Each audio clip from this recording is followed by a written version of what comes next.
السلام علیکم ورحمۃ اللہ وبرکاتہ۔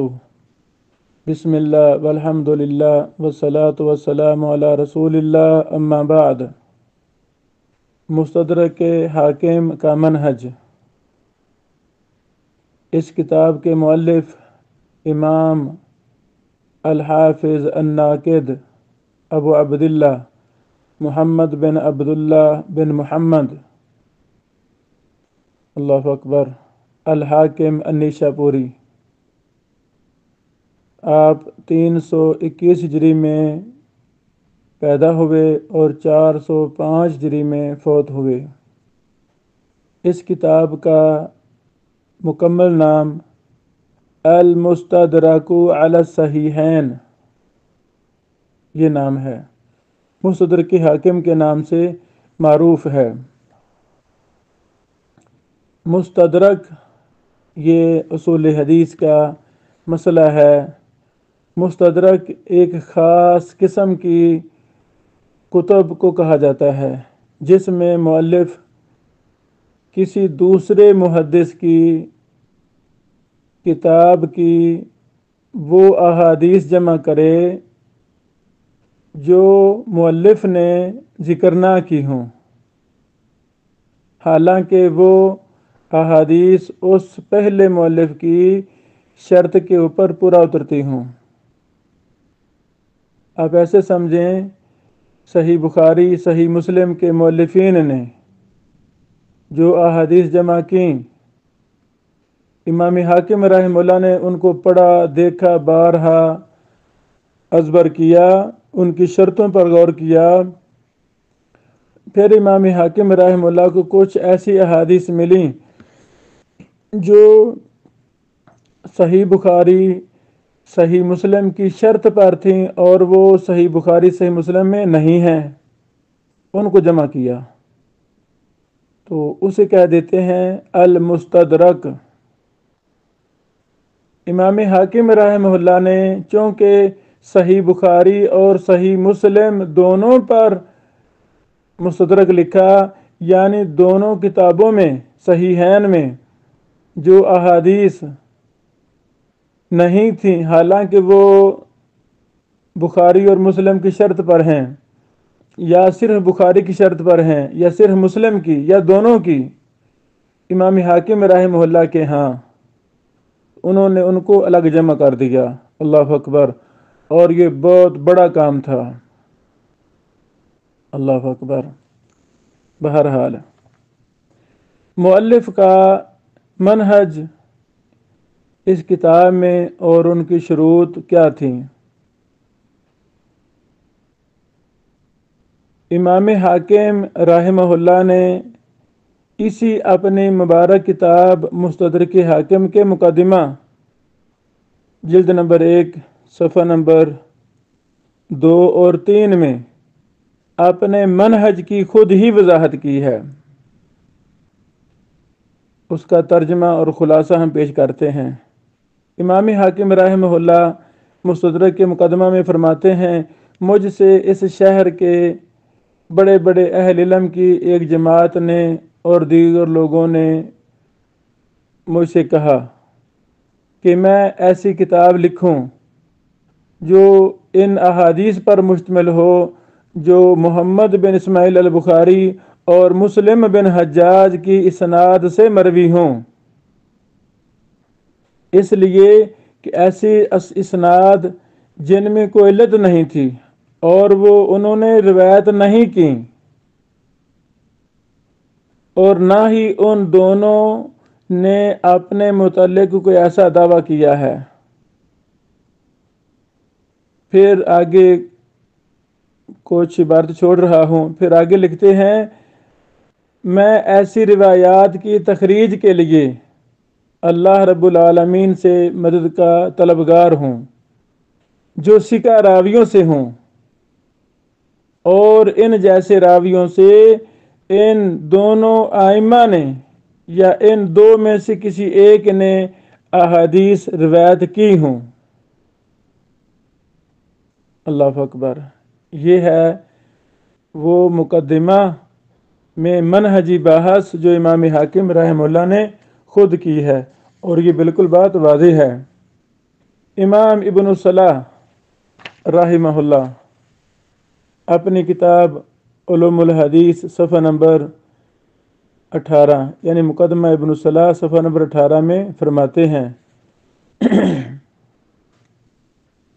حافظ امام ابو عبداللہ الحاکم نے بخاری و مسلم پر ان صحیح احادیث کی تعداد میں اضافہ کرنے کا اہتمام کیا جو ان کی شرائط کے مطابق تو ہیں، اور انہی کے راویوں سے شیخین نے اپنی کتابوں میں احادیث روایت بھی کی ہیں، یا پھر صرف بخاری کی شرائط پر ہیں، یا پھر صرف صحیح مسلم کی شرائط پر ہیں، یا پھر وہ احادیث جنہیں آپ نے اپنے اجتہاد سے صحیح کہا ہے بھلے وہ ان دونوں ائمہ میں سے کسی ایک کی شرائط کے مطابق نہ بھی ہو۔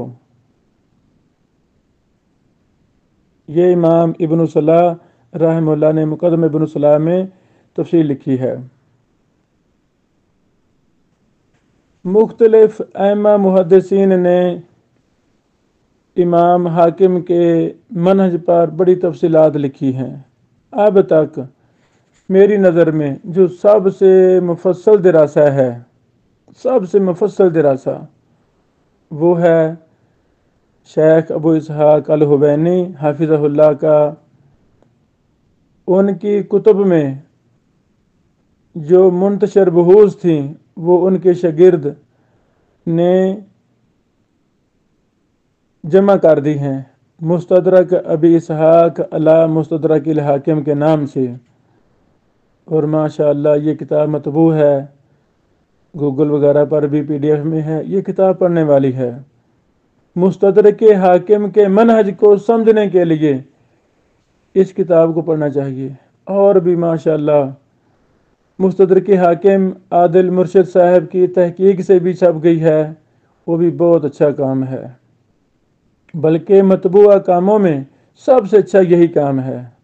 یہ ہمارے پاس ہے، اور کمال محقق حافظہ اللہ نے بڑی محنت کی، اللہ تعالیٰ شیخ کو جزائے خیر دے۔ اسی طرح اور بھی کئی کام ہیں، کچھ تباہ ہو چکے ہیں، کچھ تباہ ہو رہے ہیں۔ بہرحال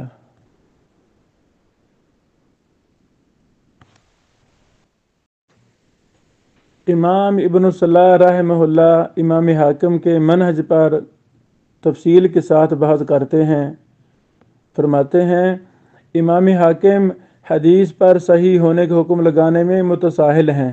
آپ کے ہاں حدیث صحیح ہونے کی شرائط بڑی وسیع ہیں، لیکن پھر ان کے مطابق فیصلہ کرنے میں سستی کر جاتے ہیں۔ بہتر یہی ہے کہ ہم راہ اعتدال اختیار کرتے ہوئے یوں کہیں، جس حدیث کے صحیح ہونے کا آپ نے حکم لگایا ہے اور اس کے متعلق دوسرے ائمہ کا کوئی حکم موجود نہ ہو، اور وہ حدیث صحیح کی قبیل سے نہ ہو، تو وہ حسن کی قبیل سے ہوگی۔ اس سے استدلال بھی درست ہوگا اور اس پر عمل بھی ہوگا۔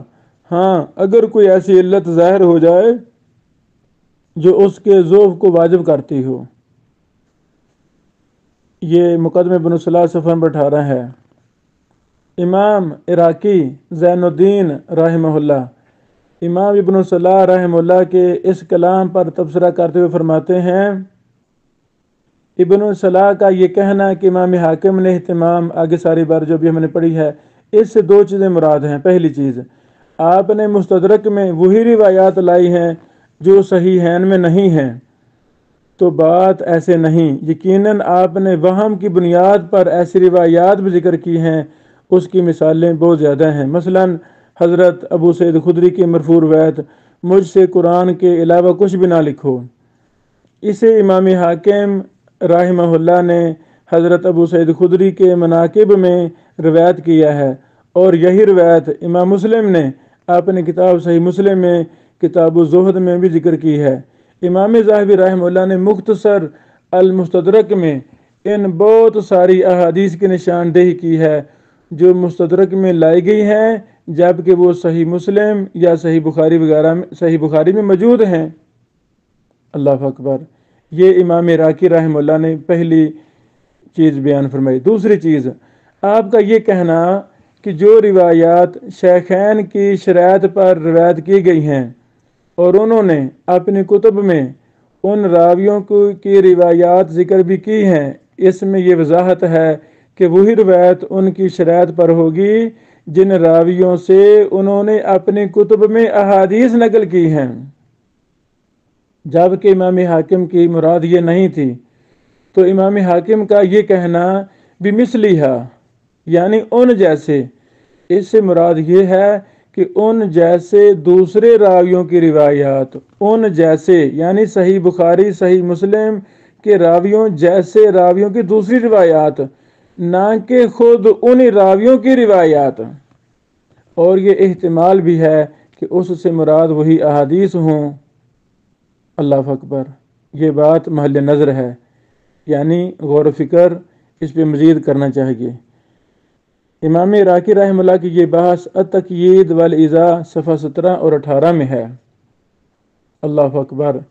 حافظ الدنیا امام ابن حجر اسقلانی رحمہ اللہ امام عراقی کے کلام پر تبصرہ کرتے ہوئے فرماتے ہیں، لیکن امام حاکم کا تصرف ہمارے استاد محترم کا ذکر کردہ دو احتمال میں سے کسی ایک کو تقویت دیتا ہے۔ جب آپ کے نزدیک کوئی حدیث امام بخاری اور مسلم دونوں نے یا ان میں سے کسی ایک نے انہی راویوں سے روایت کی ہو تو آپ اس کے بارے میں کہتے ہیں صحیح علی شرط شیخین یا صحیح علی شرط البخاری یا صحیح علی شرط مسلم۔ یہ بہت اہم نکتہ ہے جو حافظ ابن حجر رحمہ اللہ نے بیان کیا ہے۔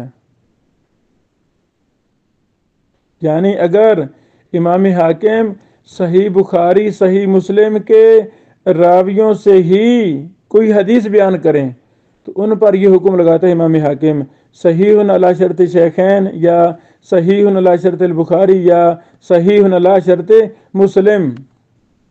اور اگر کسی راوی سے ان ائمہ نے حدیث روایت نہ کی ہو تو پھر صرف اتنا کہہ دیتے ہیں صحیح الاسناد۔ اس کی وضاحت آپ کے اس قول سے ہوتی ہے جو باب توبہ میں وارد حدیث کے متعلق ہے، جب آپ نے ابو عثمان کی سند سے سیدنا ابو ہریرہ کی روایت لائی، لا تنزع الرحمہ الا من شقی، رحمت نہیں چھینی جاتی مگر کسی بدبخت سے، تو آپ نے فرمایا یہ حدیث صحیح الاسناد ہے اور یہ ابو عثمان نہدی نہیں، اور اگر ابو عثمان نہدی ہوتا تو میں اس حدیث پر شیخین کی شرائط کے مطابق ہونے کا حکم لگاتا۔ اللہ اکبر۔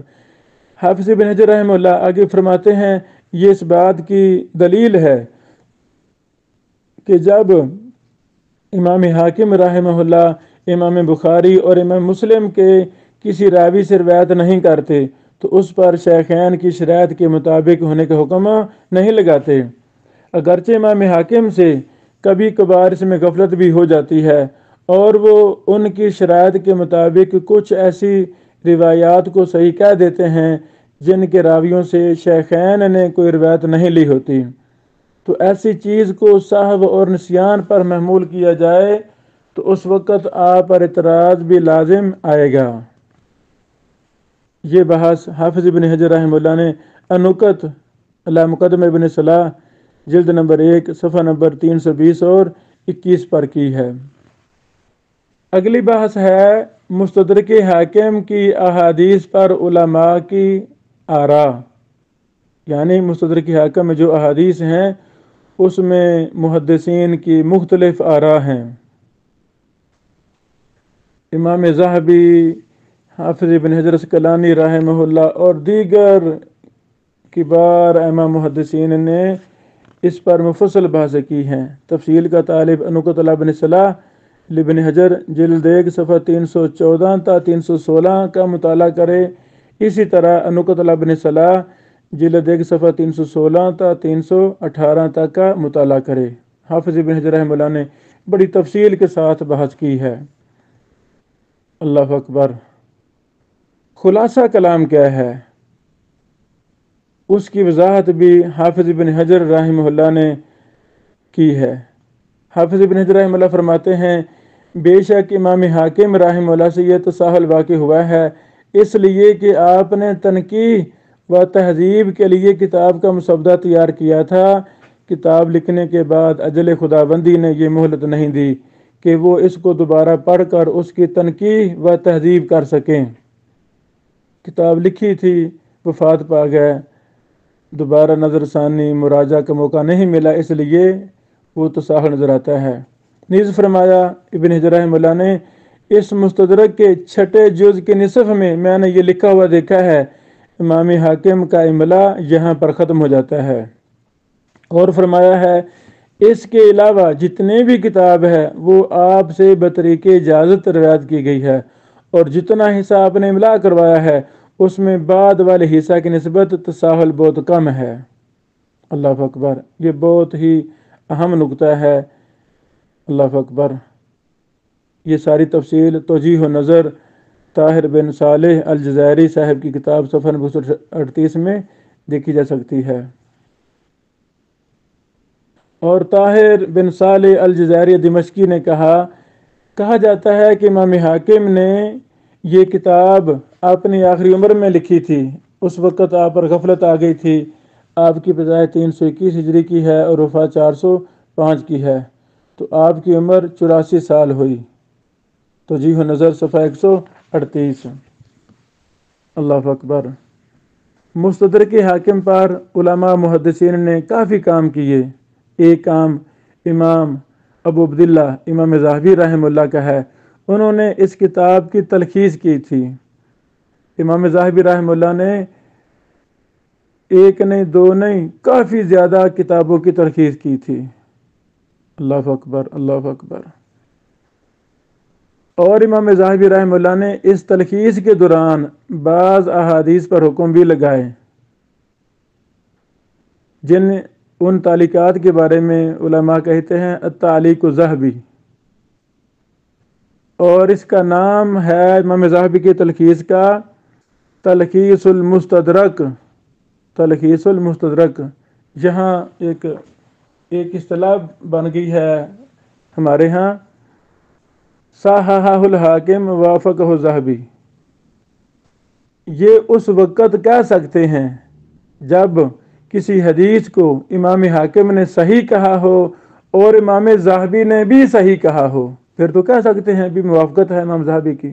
لیکن اگر امام حاکم نے صحیح کہا ہے اور امام ذہبی نے خاموشی اختیار کی ہے، پھر ہمیں حق نہیں ہے کہ ہم امام ذہبی کی خاموشی کو موافقت قرار دیں، یہ غلط ہے۔ اس پر عرب اہل علم نے بھی ماشاءاللہ کافی دراسے لکھے۔ ہمارے فاضل بھائی فضیلت الشیخ خبیب احمد حافظہ اللہ نے اس پر ایک مستقل رسالہ لکھا جو ان کی کتاب مقالہ تسریہ میں موجود ہے، اور وہ پڑھنے والا ہے۔ کسی کی خاموشی کو موافقت قرار دینا یہ غلط ہے، درست نہیں ہے۔ یہ صرف اور صرف امام الانبیاء محمد رسول اللہ صلی اللہ علیہ وسلم کے ساتھ خاص ہے کہ رسول اللہ صلی اللہ علیہ وسلم کسی چیز پر خاموشی اختیار کرتے، وہ دین اور حجت بن جاتا، وحی بن جاتی۔ آپ علیہ الصلوۃ والسلام کے علاوہ کوئی امام اور محدث کوئی بھی کسی چیز پر خاموشی اختیار کرے، کیا وہ دین بن جائے گی؟ کیا وہ حجت بن جائے گی؟ کیا وہ خاموشی بھی موافقت بن جائے گی؟ یہ کوئی بات نہیں ہے۔ اسی طرح امام ذہبی نے ہی مستدرک حاکم کی ضعیف اور منکر اور من گھڑت روایات کو الگ کر کے ایک جز بھی لکھا تھا، ماشاءاللہ۔ اسی طرح امام سراج الدین عمر بن علی الملکن ابن الملکن مشہور امام نے تہذیب الکمال کے اضافہ اکمال تہذیب الکمال میں مستدرک حاکم کے راویوں کے حالات زندگی پر بھی بحث کی، ماشاءاللہ۔ حافظ ابن حجر رحمہ اللہ نے مستدرک حاکم کے اطراف کو اتحاف المہارہ میں لکھا۔ اللہ اکبر۔ امام ابن الملکن نے ہی اس کتاب کا خلاصہ بھی لکھا، خلاصہ بھی کیا، جو کہ 7 جلدوں میں چھپ چکا ہے۔ اللہ اکبر۔ اور درمیان میں ہم نے بتایا کہ شیخ ابو اسحاق الحوینی حافظہ اللہ کی مختلف کتب سے فوائد مستدرک ابی اسحاق الحوینی علی مستدرک ابی عبداللہ الحاکم کے نام سے 4 جلدوں میں مطبوع ہیں، اور یہ کتاب بہت ہی مفید ہے۔ اس کا مقدمہ پڑھنے والا ہے۔ اوہام کی اقسام بیان کی ہیں، بڑی تفصیل کے ساتھ اوہام کی اقسام بیان کی ہیں، یعنی یہ ایک مختصر انداز میں ہم نے بحث کی ہے، ورنہ شرط بخاری شرط مسلم سے مراد کیا ہے وغیرہ وغیرہ ایک لمبی تفصیل ہے۔